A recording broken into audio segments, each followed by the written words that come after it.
La confrontation de ces deux figures qui sont la syrophénicienne et Zachée nous force à constater que la pauvreté est une donnée complexe. L'expression employée par Matthieu l'exprime à merveille.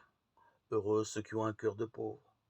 Alors que Luc, le seul qui fasse état avec Matthieu du discours sur la montagne, ne s'embarrasse pas d'une telle nuance.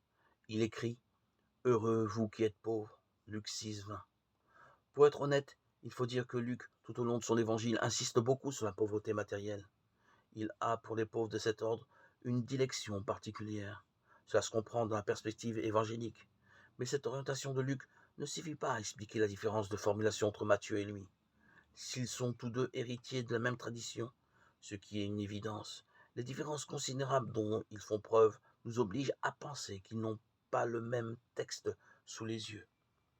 Alors que vraisemblablement la composition définitive des évangiles de Matthieu et de Luc date à peu près de la même époque.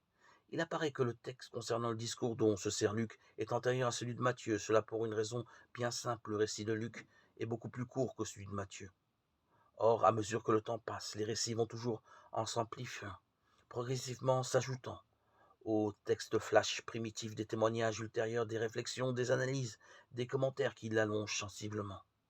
De plus, le récit de Matthieu est mieux construit, plus synthétique. Il rassemble dans le discours sur la montagne tous les éléments fondamentaux de la prédication de Jésus, ce que ne fait pas Luc, n'hésitant pas à bloquer ensemble des paroles qui de toute évidence ont été proférées à d'autres moments, par exemple le Notre Père que Luc situe ailleurs. Le texte dont Matthieu se sert est donc postérieur à celui que Luc utilise.